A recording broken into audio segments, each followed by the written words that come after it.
sad for those left living with what they'd witnessed, like Dr. Ravi Jayaram. It is absolutely correct that she's put in prison for life without any chance of release for the crimes that she's committed.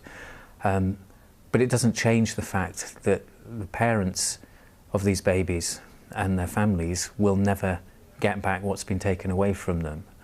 And it's made me angry that she hasn't had the courage to be there to face up to them. Neither have his former bosses at the hospital, in his opinion, whose statements since the verdict have said plenty, apart from sorry for their part. There have been opportunities for those people who are at the top of the Countess of Chester to be able to put their hands up and admit that they got it wrong. And this is what's incensed me more than anything. They are still trying to find reasons why what they did was the right thing. You know, for example, one of them said, oh, well, we weren't loud enough in expressing our concerns.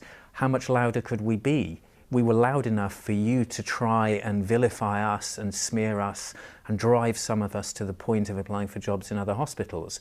When the first 3 babies died in June 2015, within a month, doctors had raised concerns and noted Lucy Letby's presence. They spent 18 months pleading with managers to investigate her, but claimed they were told to draw a line under it. And by the time police were finally called, 4 more babies had been murdered, multiple others had been attacked. Only the Director of Nursing, Alison Kelly, has faced consequences. Today she was suspended from her new job in another trust. The medical director back then, Ian Harvey, who told doctors there was no smoking gun, was able to retire to France. The head of nursing, Karen Rees, also retired. She says doctors didn't give her enough information to remove Lucy Letby from the ward. And the chief executive at the time, Tony Chambers, has since worked elsewhere in the NHS. Well, I've got 2 pledges to make. This was Mr. Chambers a year before Letby's murders. I pledge to support a culture where the frontline staff are supported in raising concerns. Dr. Jayaram wants change to hold NHS bosses to their word. If there is a dodgy doctor or a dodgy nurse, there is a means for them to be found out and sanctioned. As far as I can tell, for people in senior NHS management positions, there is no robust system of accountability or appraisal. This is the culture in the NHS and it has to change.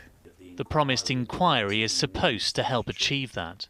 How do you feel about this inquiry not potentially having the ability to compel witnesses to give evidence? There have been other inquiries into NHS scandals which have been statutory full public inquiries.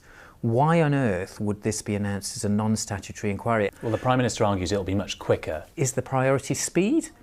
I would much rather have an inquiry that asked the right questions and took as much time as it needed to get the right answers. The families and the police have both said to us that they consider you to be a hero. Do you think the enormity of the part you played in all of this has sunk in yet?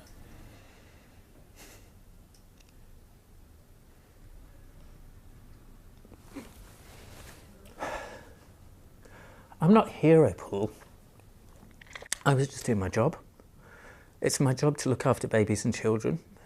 If any meaningful change about how the NHS reacts and responds to serious and even relatively minor patient safety concerns changes as a consequence of all of this, then I might possibly consider that.